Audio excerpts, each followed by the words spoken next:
गया है पुष्पा इम्पॉसिबल में एक बहुत ही बड़ा न्यू ट्विस्ट, क्योंकि दोस्तों आप लोग यहाँ पर देख सकते हैं कि जो पुष्पा इम्पॉसिबल है वो शनाया की माँ को और यहाँ पर जो मेहता साहिब है उनकी पत्नी को यहाँ पर दोबारा से लाने वाली है वापस उनकी लाइफ में। तो दोस्तों अब पुष्पा यहाँ पर जब जाने वाली है उनके पास, यानी कि उनके मेहता साहिब के पास, और जाकर शनाया की माँ के बारे में थोड़ा सा जानना चाहती हैं। तो दोस्तों जोशीपुरा जी यहाँ पर उस टाइम पुष्पा जी को मना भी करते हैं, लेकिन पुष्पा फिर भी नहीं टलती है और जाकर सीधा सवाल कर लेने वाली है मेहता साहिब से। मेहता साहिब कहते हैं कि पुष्पा जी कुछ जख्म जिंदगी के ऐसे होते हैं जिनको बार बार नहीं खुरेदना चाहिए, इसलिए मैं यहाँ पर इस बारे में कोई बात नहीं करना चाहता और ना ही आपको कुछ बताऊंगा। तो दोस्तों अब पुष्पा यहाँ पर चले जाने वाली है दोबारा से जोशीपुरा जी के पास और कहती है कि जोशीपुरा जी मुझे यहाँ पर मेहता साहिब ने कोई भी बात नहीं बताई जिसकी वजह से मैं काफी ज्यादा यहाँ पर शॉक्ड हूँ, इसलिए आप जरा अपने किसी बंदे से बात करिए और हम फाइल्स निकलवा कर रहेंगे जिसके अंदर से हमें सारी डिटेल पता चल जाएगी कि आखिरकार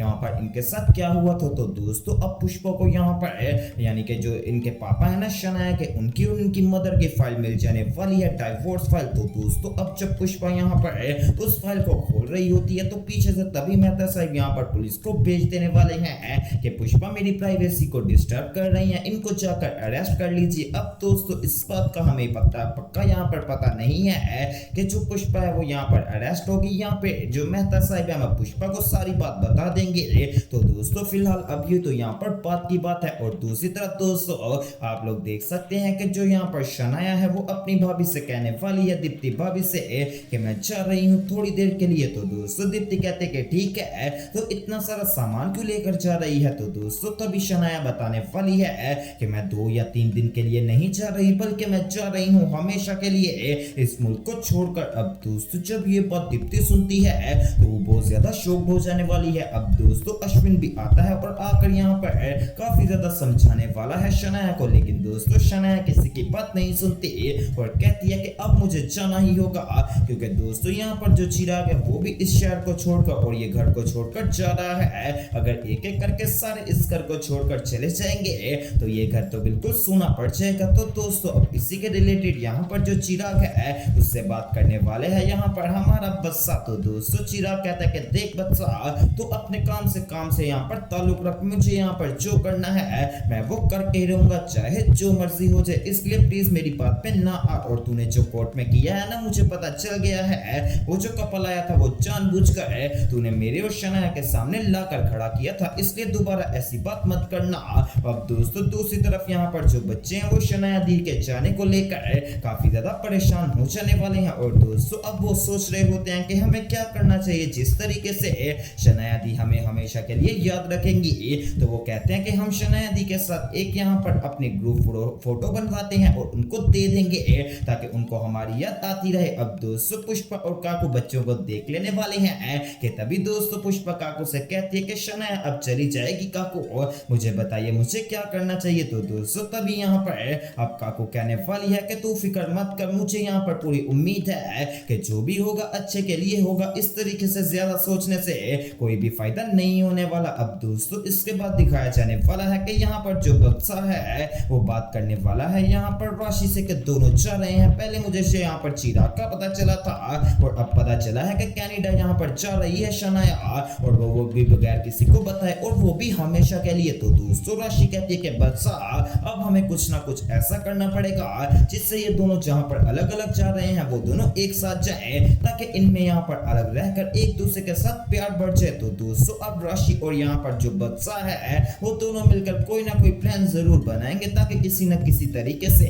वो इन दोनों को एक कर सके। और दूसरी तरफ दोस्तों यहाँ पर जो दीप्ति भाभी है वो भी यहाँ पर पुष्पा जी से कहने वाली है कि देखिए अम्मी, मैं आपको एक बात बताना चाहती हूँ कि शनाया जा रही है तो फिर तो चिराग को जाने की जरूरत ही नहीं है। तो पुष्पा कहती है कि देख दीप्ति, मुझे चिराग ने यहाँ पर कह दिया कि वो जा कर ही रहेगा, और चाहे अब मैं हूँ यहाँ पर तू है, कोई भी उस चिराग को नहीं रोक सकेंगे, क्योंकि जो वो बात यहाँ पर ठान लेता है वो उस काम को पूरा करके ही रहता है, चाहे यहाँ पर जो मर्जी काम हो। अब दोस्तों फिलहाल वो तो अपनी सारी उम्मीदें हटा लेने वाले हैं, और दोस्तों यहाँ पर जो चिराग है वो पैकिंग कर रहा होता है, तो अश्विन भाई जानबूझकर उसके सामने पैकिंग करते हैं ताकि चिराग को यहाँ पर रियलाइज हो और वो किसी तरीके से यहाँ पर रुक जाए। लेकिन दोस्तों अब चिराग रुकने वाला नहीं है, क्योंकि अब जो यहाँ पर खेत है है वो चुक चुका है और अब यहाँ पर पछताने का कोई फायदा नहीं है। चिराग को यहाँ से जाना ही पड़ेगा। और दूसरी तरफ दोस्तों यहाँ पर जो पुष्पा जी हैं उनको यहाँ पर अब जो मेहता साहिब है वो लास्ट टाइम वार्न कर देने वाले हैं कि पुष्पा जी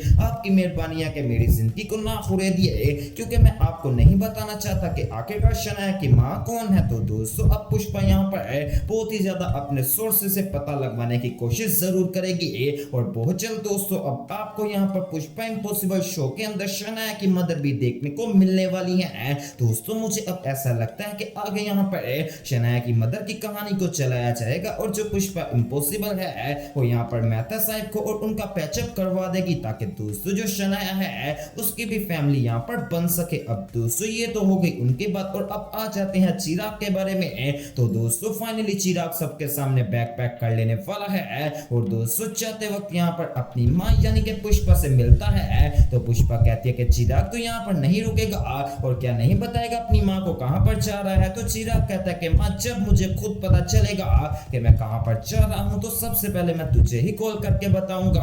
अब दोस्तों बेचारा चिराग काफी ज्यादा इमोशनल हो जाने वाला है और अपनी माँ के गले लग के रोने लगता है। तो दोस्तों अब यहाँ पर दीप्ति भाभी भी इमोशनल हो जाती हैं क्योंकि इनका और चिराग का सच में आपस में काफी ज्यादा प्यार है और दोस्तों इनका एक अच्छा टाइम गुजरा है। और इसके अलावा यहाँ पर अब हम कर भी तो क्या सकते हैं। अब दोस्तों दूसरी तरफ शनाया भी बेचारी काफी ज्यादा उदास है चिराग को लेकर। अब दोस्तों जो शनाया है वो आ जाने वाली है बीच में और कहती है कि चिराग अगर मैं जा रही हूँ तो तुझे जाने का क्या फायदा है। तो दोस्तों चिराग कहता है कि मैंने तेरे से पहले की ठान ली है इसलिए शनाया साइड में हट जा और मुझे ना रोक। अब दोस्तों इतनी देर में आ जाने वाला है बदसा एक टोकरी लेकर और कहता है कि अगर तू चिराग जा ही रहा है तो ये यहाँ पर लेकर जाएगा। तो चिराग कहता है कि इसमें क्या है। तो दोस्तों तभी बदसा बताने वाला है कि इसके अंदर यहाँ पर मैंने कुछ फनी गाने रखे यानी कि इमोशनल गाने रखे हैं क्योंकि तेरा ब्रेकअप हुआ है तो ये सुन लेना और वाइन की बोतल भी है। तो दोस्तों अब चिराग यहाँ पर थप्पड़ मार देता है बदसा को और कहता है कि मेरा रिलेशनशिप क्या तुम लोगों के लिए सिर्फ एक मजाक है, मेरी जिंदगी उजड़ गई है। अब दोस्तों यहाँ पर ये बात करके चिराग गुस्से में चले जाने वाला है। तो शनाया कहती है यानी कि राशि कहती है बदसा को